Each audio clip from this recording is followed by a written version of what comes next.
Welcome everybody to Sin City Living. My name is Jason and I'll be bringing you today's episode. As always, please hit those like and subscribe buttons. We have a ton of content for you guys coming out every single week, every single day generally. Occasionally miss a day like I did during the rodeo that is still ongoing right now. And I hope all of our patrons out there are appreciating the patron-only exclusive videos we're putting out with the dice class, putting one out every couple of weeks. And if you're curious about that, go ahead and check the description down below. Once I get this whole live stream thing figured out, I'm probably going to do a live stream on the patron site as well. One on the regular site, one on the patron site. I do have the new computer for it. Theoretically, I have everything ready. I'm just so busy currently with this rodeo. And one of our fans asked a question a little while back about ways to tip us, to show appreciation to us without having to sign up as one of our patrons. And at the time we did not have any way of doing it, but I have managed now to get us signed up with a site called Buy Me a Coffee. As I'm sure some of you guys have noticed from some of our videos, Louie and I are both pretty heavy coffee drinkers. So if you're curious about that as well, go ahead and check down below in the description as well. We would definitely appreciate any cups of coffee you're willing to pick up for us. And don't forget to email us with any strategies, questions, suggestions, anything at all. We love shooting those videos for you guys. I actually haven't gotten a new email in about 2 weeks. And also, don't forget, anybody that may be interested in one of the small Sin City Living neons that we have, just email us that as well, sincitylivingLV@gmail.com. Otherwise, I'm going to go ahead and get into today's episode. So for today's video, I want to answer an email. This email was sent from Jim. Thank you very much for sending the email. We do enjoy shooting these for you guys. And thank you to everybody that's picked us up a cup of coffee so far. I don't have it to show because I already finished it, but today's was the toasted white chocolate mocha from Starbucks. As everyone that knows me knows, I'm a little bit of a, I guess you could say a candy coffee kind of person. I always go for the sweeter stuff, even though I generally try to avoid the sugars. And the mochas are absolutely my favorite. And the toasted white chocolate one, really good. So Jim talks about how he usually does a no-for hedging strategy, where he does the, we've covered this before. We've definitely talked about this strategy in the past. A no-4 on the 10 and then 81 uptown. You could also, or no-4 and then an 81 uptown. You could also do it as a no-10 and 81 downtown. There's a lot of different variations of this. And we've talked about it in the past. It's a relatively common strategy we see. And he talks about how it's difficult to really keep it going with any kind of consistency because of the dealers, and I get that. Maybe not in, say, on the Strip or in a Tier 3, Tier 4 casino, you shouldn't have any issues whatsoever with this strategy. It's not going to call it super common, but it's common enough that we've seen it plenty of times that we know this is one of those strategies that we see, and it's like, okay, yeah, I know what he's doing. Don't really get excited either way, but we know it, and it's fairly common. But when you get outside of that, when you get to break-in casinos and Tier 2 casinos, you get the weaker dealers, and especially if you're outside of Las Vegas, craps dealers are nowhere near as experienced, merely because craps is just not as popular. So the dealers, as he says, the dealers are sitting there watching very closely what's going on, so that then they can kind of follow along once they get to that base, if they are able to. If they're busy, they can't follow along. So he said it kind of caused a slowdown every 20 minutes when they'd swap dealers, and then they'd have to relearn what exactly his strategy is. And he was thinking about kind of tweaking it to something a little bit quicker and a little bit more efficient. And I get that, but what I will say to you is, with your no-4 hedging strategy, you know, if you do say $100 no-4, actually you probably have to do at least $150 no-4, and then you're 81 uptown.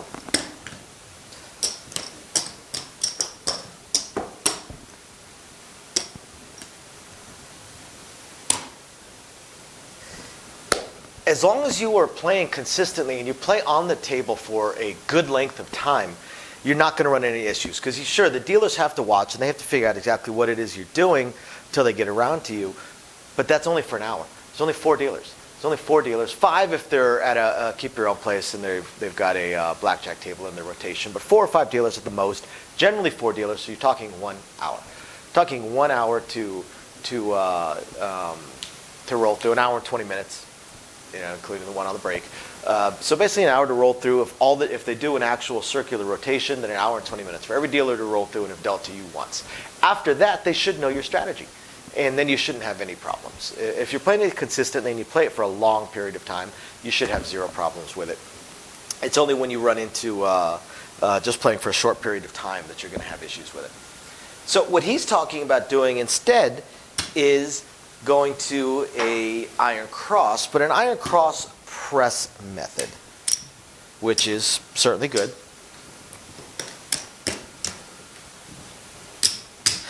And what he is talking about doing is what we call the improper iron cross.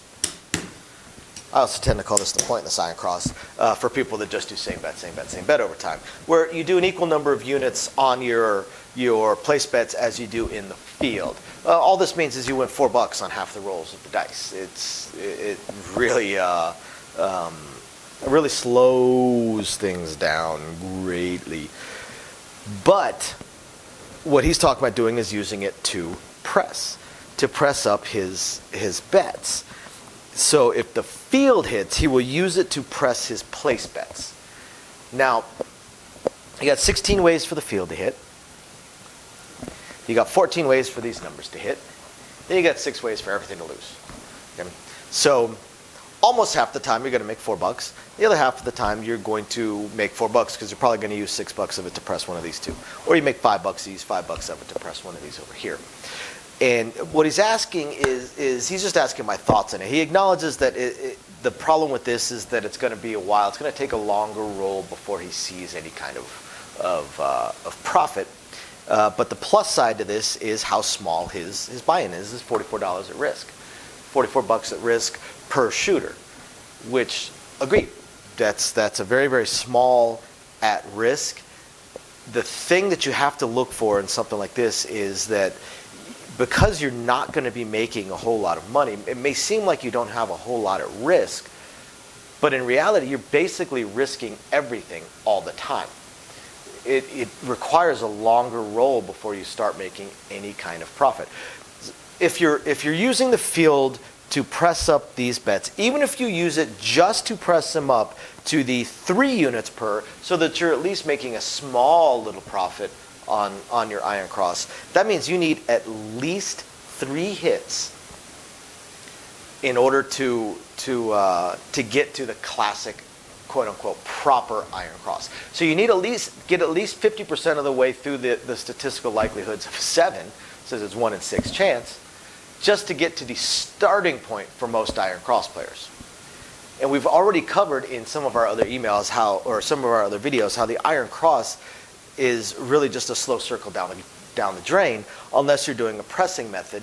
And even when you're doing a pressing method, that just means you're a beat behind, or 2, 3, 4, 5 beats behind the other pressing methods. So since you ask my thoughts on this, I would say don't do it. There's nothing wrong with this, but I just don't see a way that you're going to win unless you catch a really long roll, 15 to 20 minute roll, more than once. If you catch a 15 or 20 minute roll, you're going to win. You're not going to win enough for you to look at your bankroll and go, okay, cool, I'm out of here. I won enough. You're going to be up. You're going to be up a decent bit, a few $100. You're going to look at it and go, oh, okay, well, I'm up a few $100. That gives me some more shooters. And then you're just going to re-enter your slow circle down the drain. Because the odds of hitting another 20-minute roll are pretty slim. What I would recommend, since he mentions, Jim, you mentioned in the email that it keeps your risk around $50 to $60 per shooter.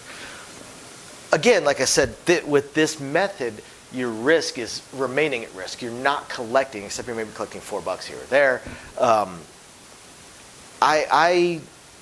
I have to say, I don't think it's the best strategy for what you're trying to do. What you're trying to do is you're trying to play for a long period of time. I would recommend, if you want to keep your risk at $50 to $60 per shooter, figure $60, figure $64, because what I would recommend is, since it sounds like you're playing at a $10 minimum bet table, I would recommend 64 across, including the point. Now, yes, this is $20 more at risk than your $44 at risk iron cross. But if you do it this way, you can actually start building back into your bankroll a little bit quicker. And do this, I would recommend, with either the mid-press or with the press one unit methods. Since your style of play is kind of more based on minimizing risk, I would say the press one unit style of play. Because on these numbers, you're going to pull $9 back into your bankroll while still pressing up. On these numbers, you're going to pull $8. And on these numbers, since most places it's not going to be a buy, you're going to pull $13. So 13, 9, and 8 that goes into your rail while you're still pressing these up. So within your first 3 hits, you will have made, at the bare minimum, actually more, you would have at the bare minimum made $25, 8, 8, and 9. Because obviously there can't be a repeater, because if there was a repeater, you'd have made even more on your press one unit. So within 3 hits, your risk is already down to under $40, which is less than your iron cross that requires at least 3 hits just to hit the classic iron cross before you even begin to start pulling out any kind of profit. So if you survive those first 3 hits, you are at the same spot you are at a less of a risk than you would be with your iron cross, and at least 3 of your numbers are higher, and you're going to be pulling more of a profit. So my recommendation, you asked for my thoughts on it, my recommendation is to do it this way. Press at one unit, maybe until maybe one of them hits the green. If one of them hits the green, then you go to a mid press, from 30 to 42 or from 25 to 35, so on and so forth. But that's how I would do it. But there's nothing wrong with the strategy you're proposing. I just look at that strategy and go, okay, one, it would bore the heck out of me because there's not a whole lot going on until we get at least 4, 5, 6 rolls into the roll before I could even begin to start looking at doing any kind of real movement, because I still haven't pulled anything back. I still haven't made any money. I still haven't made any money because I've been reinvesting into my numbers, trying to press them up to a classic iron cross, while at the same time I haven't been power pressing. So in a way, to me, it feels like starting out at an improper iron cross and then using your first 3 hits of the field or anything else to try and get you up to the first 3 hits of the field, because you wouldn't have enough. It was one of these numbers. To try and get you to a classic iron cross, it just seems like you're wasting 3 rolls. It just seems like you're wasting 3 rolls and just increasing your chances of breaking even. So thank you very, very much for the email. I hope everyone finds this interesting, illuminating, enlightening, or at least just plain fun. We will catch you guys next time. Bye now. So, as I promised, I wanted to go over very briefly our upcoming attempts at a third test live stream. So what's happened so far? The first test live stream just flat didn't work. The problem that I had was an equipment problem. I had an equipment problem in that the equipment that I was using to translate the camera into streamable video to the computer required a better USB port than the computer I was using at the time. So that one just flat failed because it would not translate into the computer. The computer would not pick it up, would not read it, so I wasn't able to live stream it. So then, as I was looking through, because I'm a little bit of a tech head, as I was looking through all of my other stuff, because I do have 4 laptops here and 3 computers, I did find one that actually did have the newer style USB port. Unfortunately, it was actually my oldest laptop, but I figured, what the heck, let me give it a shot. What's the worst that can happen? And this time around, when I fired everything up, the video was actually translating onto the computer, so things were looking better. But then when I attempted to live stream, the computer was not powerful enough to be able to translate it and then upload it sufficiently. So it basically just uploaded a blank screen for the live stream. So what I am going to have to do is, and I'm already looking into all of my options, I'm going to upgrade my computer so I can add, a 7th, 8th computer to my household. And I'm going to go much, much higher, and I'm going to get a computer that is far more than I need for this, far, far, far more powerful than I need for this. That way, any future upgrades that I may do, the computer will be able to handle it. So unfortunately, this computer is going to cost me about 25% more, about 25% of what I've already laid out in all the equipment for this channel. So it wasn't something I could just instantly buy. I'm probably looking at Black Friday or Cyber Monday. So hopefully I have it within the next couple of weeks, and then I'll do another test live stream and see if I can go from there. So I will definitely do at least one weekly live stream on our Patreon because they're the ones that are really helping us get this computer and the other equipment that I'm going to get, because I figure if I'm buying the computer, I might as well buy the most high-end capture cards and things along those lines, get everything as good as possible, and then hopefully eventually get a better microphone for you guys.